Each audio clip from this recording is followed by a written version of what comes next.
전에 제가 보고 있는 우주항공의 비전은 세 번째 비전을 청취자예요. 첫 번째 비전은 한국의 비전, 두 번째 비전은 반도체 비전, 세 번째 비전은 우주항공에서 비전이죠. 우주항공에서 어떤 비전이 나올까 여러분 오해하실 수 있는데 반도체 비전 한번 생각해 보십시오. 민간 기업이 앞으로의 어떤 가능성을 반도체에 투자를 하고 국가의 어떤 육성 정책이 있었고 우주력이 반도체 분야에 많이 투입이 돼가지고 현재 우리나라가 반도체의 시장 점유율의 12%를 차지하고 그 액수가 한 전체 시장이 한 800조 원 되니까 12%에 해당하는 액수는 한 100조, 120조 원입니다. 그 액수는 큰 액수이기 때문에 우리가 반도체 기술로 세계 시장 점유율 2위. 그렇다면 앞으로의 미래의 먹거리를 어찌 찾을 수 있는지 저는 우주항공. 현재 우주항공 분야의 시장 규모는 800조 원. 앞으로 10년 후 35년에는 세계 경제 포럼에는 2,300조 원입니다. 3배입니다. 또 10년 후 45년 정도가 되면 또 두세 배. 한 4천 이상이 될 걸로 엄청나게 빠른 수준. 매년 한 9%의 수준으로 민간 기업이 도래했다가 정부 주도에 있어서는 그 성격이 나타났는데 민간 주도를 통해서 우주공간에서 경제적 이익을 창출할 수 있겠다 해서 마구 들어오는 것이 있습니다. 그런 어떤 미래의 먹거리가 예견되기에 우리 우주항공청은 앞으로 그런 어떤 트렌드를 주목하고 있습니다. 그래서 민간 기업이 그런 미래의 먹거리를 예견하고 통찰력을 갖고 지금 들어오지 않는 선전이 안 된다는 하고 있습니다. 세계 시장 점유율 신설가서 45년 뒤에 현재 점유율은 6% 정도 됩니다.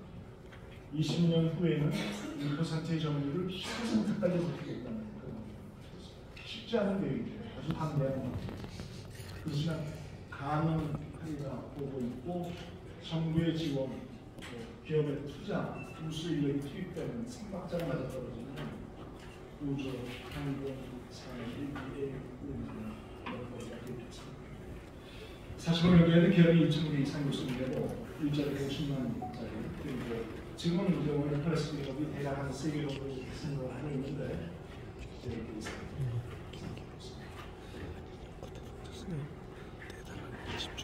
우주 수송입니다. 지금 우리가 그걸 예상되고 32년까지 대형 차세대 발사체를 개발하고 그 발사체를 가지고 우주 탐사, 다이어 착륙선을 보내고 있고 그리고 여전히 무료나 차세대 발사체 개발되지라도 이게 호가 발사체입니다. 재사용하지 않으면 이게 비용이 너무 고비용이 될 수밖에 없습니다. 그것을 고려해야 되는 발사체는 어쩔 수 없습니다. 그래서 우리나라도 재사용 발사체를 갖고 있습니다. 그리고 민간 기업이 원할 때 쏠 수 있도록 나로우주센터에 민간 발사장을 만들기 위해서 그리고 제2발사장도 계획하고 있습니다. 나로우주센터가 나름 이제 중형급 내지 대형급 발사체를 쏠 수 있는 정도는 되는데 문제는 일본이 있기 때문에 동해안 쪽으로 발사가 쉽지 않습니다. 남쪽으로 발사합니다. 정주계로 대형 위성을 쏘려면 동양 발사를 해야 유리한데 그런 지원적인 제약이 있습니다. 그래서 제2발사장을 해상에서 찾을지 다른 장소에 어디가 좋은지 고민하고 있습니다. 위성입니다. 물론 이제 여기 나오는 하나하나 키워드로 해놨는데 우리 위성우주에서는 지금 포지션 페이퍼를 작성을 해서 구체적인 전략을 마련해서 제1차 우주를 위성 분야에서는 세계 최고 수준 해상도인 15cm급 초고 해상도 위성을 기록하고 있습니다. 그리고 미래 위성 기술인 우주 광통신 우주 인터넷 기술을 구하고 있습니다. 그리고 현재 우리는 미국의 GPS 위성을 쓰고 있는데 도움을 받고 있는데 국제적인 위성 항법 시스템을 개발합니다. KPS라고 35년까지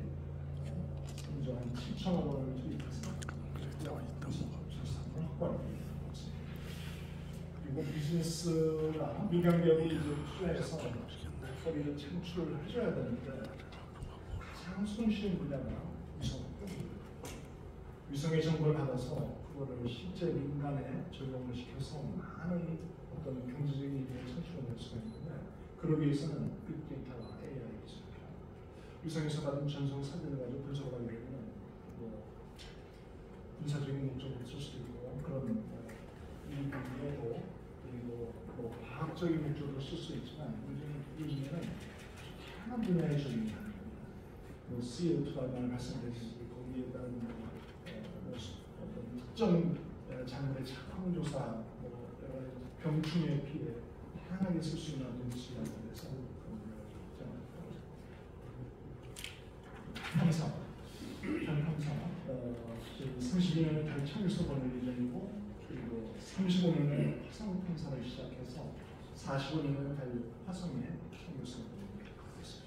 그리고 소형상 비슷하게 지구에 근접하는 시점이 29년이 되는데 탐사를 이루어가고 있습니다. 그리고 요즘에 기사 많이 되고 있는 L4 라간 시점인데 L4 탐사를 이루어가고 있습니다. L4에는 선진국 어느 나라가 지금 L4라고 하는 시점에 이제 탐사성 분야가 없는데 우리나라는 물론 이제 우리가 국제적으로 보면 비용이 많이 들어서 국제 협력을 통해서 보는 게 있는데 추측보다는 그런 생각이 좀 있습니다. 이런 탐사 부분에도 여기까지 말씀해 주시기 바랍니다.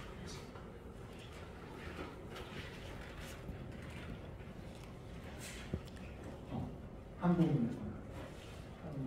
분야 중에 핵심적인 것은 미래 항공 모델 UAM이라고 해서 올라가는데 여러분은 나는 자동차 생각하신다. 오프라인 카인데 한 5명을 태우고 수십명을 날아다니는 그런 모델을 가지 않거나 10년 내로 나오도록 예상되는데 지금은 서로가 완전히 자동차가 포화 상태입니다.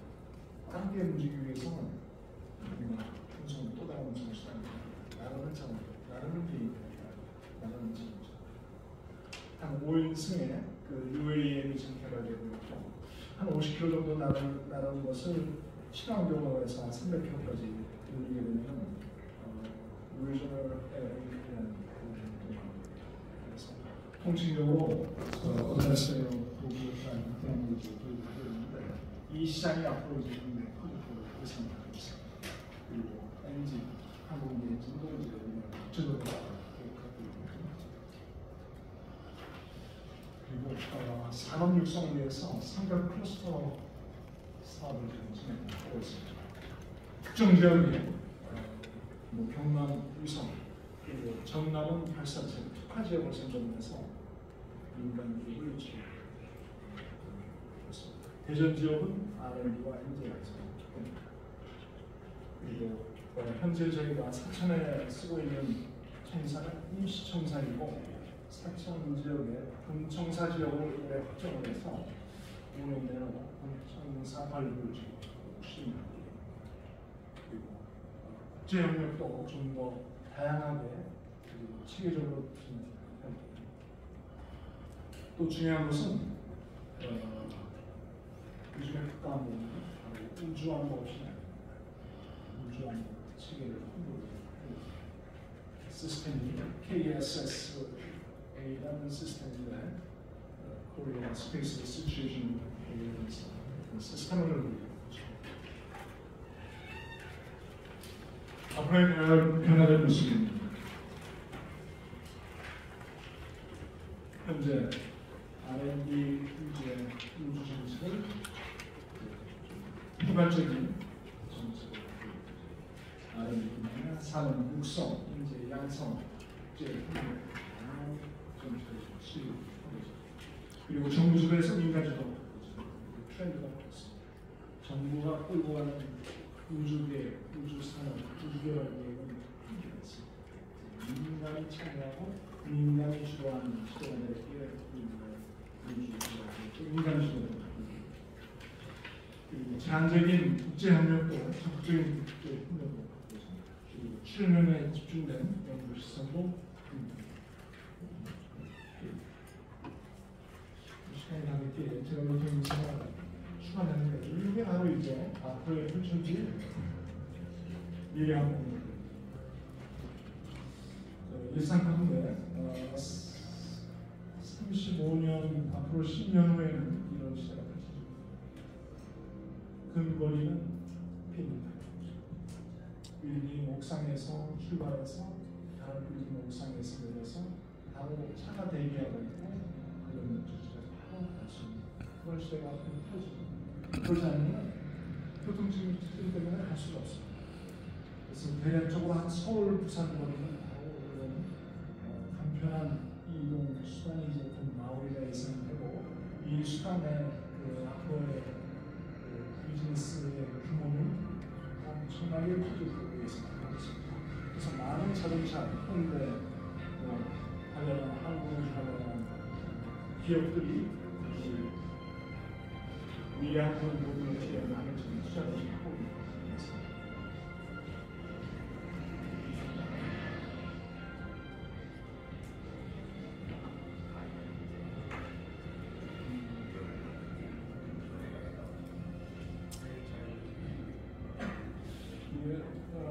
조정도 파일럿이 운전하는 그런 상황이 되겠지만 앞으로는 파일럿 없이 되지 마치 자동차도 자율주행 시대가 곧 우리가 생각합니다. 이 미래항공 모빌리티로 남은 시대가 우주항공청이 뉴스페이스 시대를 맞이해서 국가 발전과 미래 혁신을 선도하겠습니다. 여러분 경청해 주셔서 감사드립니다. 이 시간 동안 저희 말씀해주신 유영민 우주항공청장님께 뜨거운 박수 감사합니다. 다음 부분의 특강과 관련하여 질의응답 시간을 갖도록 하겠습니다. 질의를 원하시는 의원님들께서는 자유롭게 질의해 주시고 청장님께서 답변해 주시도록 하겠습니다.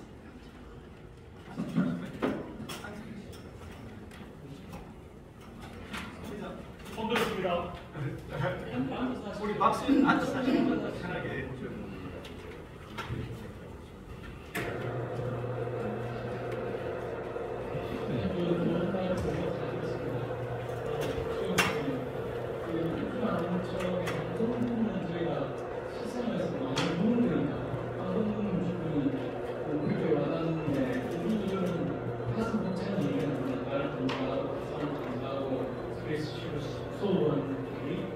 그게 방송만큼 우리 삶에 어떤 영향을 미칠 것인지 우리 일반 국민들은 예를 들면 다른 나라는 맛을 판단하는 게 우리 삶에 어떤 맛을 내는지 잘 모르겠는 거예요. 과학하시는 분은 좋은데 조금 그런 쪽을 개발해서 국민들은 좀 알면 되겠다는 그런 생각이 좀 듭니다. 청장님 말씀 좀 여쭙습니다. 여러분 일례로 우주기술이 이제 일상에 이제 도와있는 예로 여러분 자동차 타시면 제일 먼저 시동도 하시겠지만 GPS 내비게이션 하지 않습니까? 어떤 목적지를 작은 목적지를 가면 안 해도 되겠지만 새로운 목적지를 가면 GPS 내비게이션을 쓰겠는데 바로 내비게이션 킨다는 얘기는 GPS 위성을 바로 이용하는 그런 상황입니다. 우주기술을 이용하는 상황이고 그런 우주기술이 사실은 우리의 핸드폰 안까지 들어와있고 일상에 들어와있는 아주 좋은 일에 관합니다. 이 GPS가 사실은 70년대 말에 미국이 군사적인 목적으로 개발했는데 일반에 이제 공개를 2000년대부터 하고 그게 이제 큰 사업으로 확장이 됐습니다. 그래서 그 사업 규모만으로 한 200조 원에 가는 큰 규모를 가졌습니다. 우주 관련 산업 규모가 한 800조 원인데 이 GPS 하나만 해도 200조 원의 규모입니다. 그렇다면 이제 앞으로 펼쳐질 또 다른 우주기술이 뭐가 되겠느냐? 저희 예상인데 자율주행이 자동차 자율주행은 아마 이제 단계별로 기술이 발전되지만 맨 마지막 단계에서는 우주기술과 접목해야 그러니까 전기로 위성에 도움을 받아야지만 완전 자율주행을 할 수 있고 과거적인 예상을 하고 있습니다. 그리고 우주 인터넷도 지금 이제 스페이스X에서 스타링크라는 그 우주함에서 지금 준비하고 있고 많은 사용자들이 가입을 해서 사용하고 있는 시간인데 예를 들면 산악지대를 가거나 그 뭔가 지상에 지상국이 없을 경우에는 뭔가 핸드폰을 사용할 수 없는데 우주 인터넷을 사용하게 되면 어느 곳에서는 어느 지역에서는 지상국 없이 사용합니다. 그런 식으로 그리고 뭔가 이제 저궤도의 어떤 위성들을 활용한 그 뭔가 이런 통신 기술이 앞으로 발전합니다. 현재 시대가 5G 시대의 이동 통신 시대인데 이게 6G 시대로 한 단계 업그레이드하기 위해서는 저궤도 위성이 그런 시대가 이제 각각 열리게 되는 그런 상황이 될 텐데 하나하나의 아이템들이 하나의 산업 규모를 형성하려고 이 산업이 우주 경제학까지 발전을 하리라 생각합니다. 하나하나 저희 일상에 다가오는 그런 산업. 근데 저궤도 위성하고 달 탐사, 화성 탐사하고는 차원이 다른 문제 아닌가요? 맞습니다. 뭐 우주 공간은 이제 뭐 하는 겁니까? 제가 이제 못 드린 이야기는 그 우주 공간의 저궤도 거리상으로는 지구 표면에서 한 500km 이내 그런 위성에 대한 말씀을 드리는 있고 물론 이제 GPS 위성은 정지궤까지 올라가요. 36,000km까지 올라가고 우리가 이제 KPS 위성을 개발하는 과정에서는 그 정지궤도 위성을 3개를 보내고 경사궤도 위성을 또 5개를 보내가지고 총 8개를 만들기를 하는데 그것은 이제 꽤나 고고도 위성이라는 그런 얘기고 달까지 간다 이러면 38만 km 굉장히 먼 거리에 대한 얘기인데 달 거리상으로 상당히 먼 거리지만 경제적인 가치를 하는 생각입니다. 그래서 국민들이 생각하기에 굳이 달에 가는 것은 과학적인 면에서는 의미가 있지만 그게 어떤 일상, 국민 생활에 어떤 큰 도움이 되겠느냐 라고 과거에는 생각을 했는데 이제는 많은 나라들이 경제적인 목적을 위해서 영토라는 점에서도 영토가 아직 정의가 있지 않기 때문에 먼저 선점을 하죠. 선점하는 부분에 가서 기지도 만들고 그 안에서 탐사를 하게 됩니다. 지난번에 그 중국이 달 탐사를 위해서 달 뒷면에 창을 걸어놓는데 샘플 한 2kg 정도를 갖고 왔습니다. 그래서 분석을 했는데 뭔가 물 성분이 있다는 결과가 좀 나왔고 물이 있어야 하는 상황을 받을 수 있습니다. 그래서 기질을 만들면 어디를 갈 것인가 일단 하는 그 쪽에 큰 분할이가 있는데 그 부분은 물이 어디 있으면 뭔가 어느 열에 있으면 수분 실수가 하나이겠다고 해서 남북 쪽에 이제 많이 가는 그런 상황이 되고 있습니다. 그래서 적절한 지역이 일단은 확보가 되면은 거기에 사람을 보내고 거기 기증하는 그 이유 중 하나는 특별한 목적이 것이 있습니다. 그래서 본질은 목적으로 좀 가는 것입니다. 그래서 우주 개발이 앞으로는 국가주도였으면 이제 작은 시대 우리가 최고라는 어떤 국가의 어떤 위상 이런 목적이 있었는데 이제는 완전히 경제적인 목적이 있습니다. 우주라는 큰 공간을 경제적인 이득을 위해서 내야 된다라고 보시죠.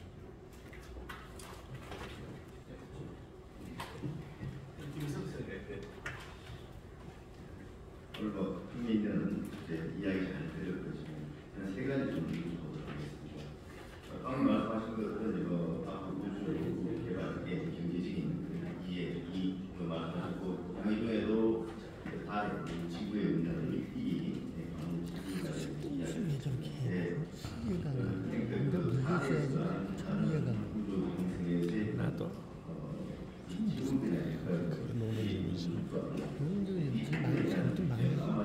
IMS를 예를 만들어주셨는데 어떻게 되어 있는지 그 부분도 설명해 주시고 그리고 역시 우주 개발 중요한 것이 투자도 중요하지만 경제가 아니겠습니까 보면은 그래서 우리나라의 호기업들인데 호기업들을 양성하기 위한 그런 대학교의 다양한 사라든지 또 그런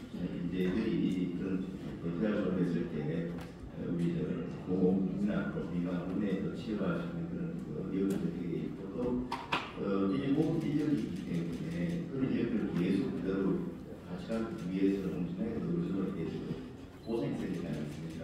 그런 의회라고 해서 이것들이 합당하게 지금 어디 있는지 그 부분도 궁금하고 마지막으로 이게 장기 노후 생각에 대해서 네 가지 말씀들을 하시는데 기존의 관계는 인생에 대한 분석도 좋지만 환경은 예산입니다. 우리가 예산 대표적인 잘 알고 있는 스피드 예산 같은 경우에도 제가 보니까 앞으로 2027년도로 이렇게 저희 가까이 집행한다고 되어 있는데 이런 예산에 대한 그런 예산들도 지금 가까워 계시는지 세 가지 질문해 주십니다.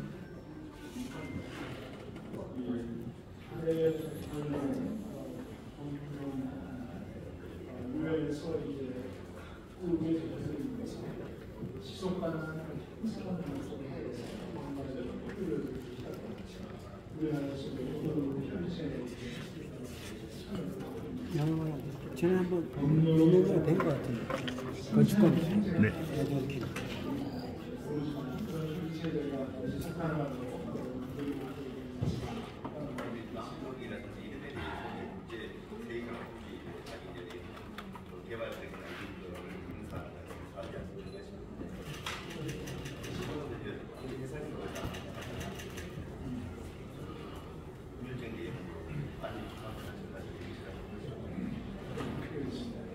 인력 양성 면에서는 저희가 전주기적인 어떤 인력 양성 그래서 미하고 스페이스 하는 그런 데에 대해서 초중고생을 다해서 사업기관이 나와서 전주기 있고 해상에 대한 내용 저희가 이제 가장 빨리 근접하는 소형사가 있어야 되는 부분을 지금 추진하고 앞으로 이제 근접하는 해상이다 그 부분을 생각하고 있습니다.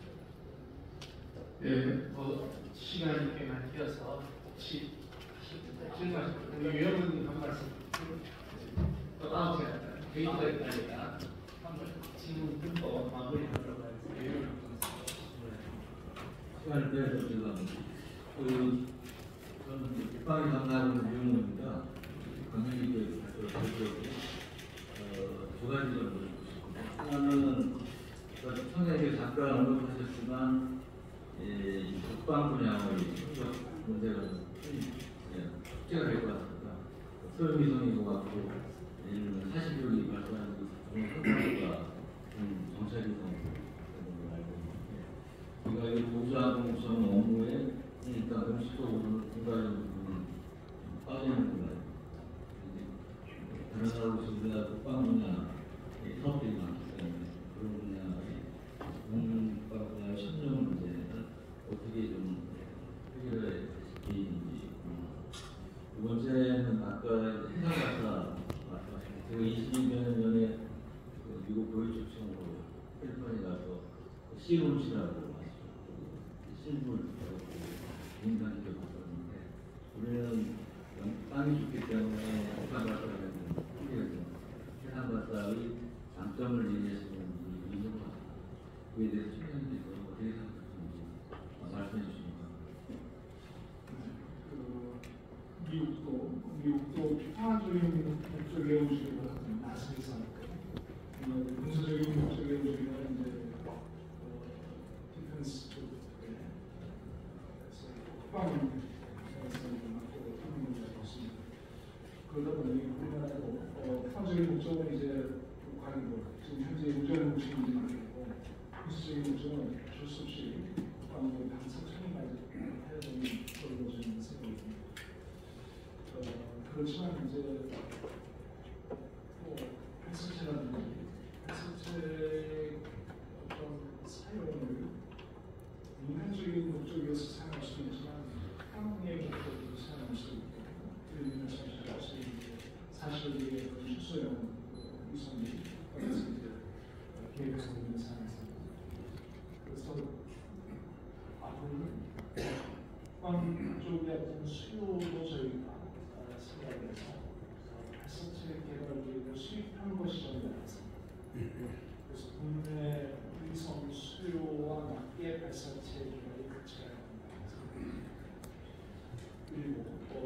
제2발사장은 저희가 지에서 간 핵상에서 가나지고 포함했습니다. 이렇게까지 지금 계신 분들 우리 together from 조금 더 시간이 있으면 박수로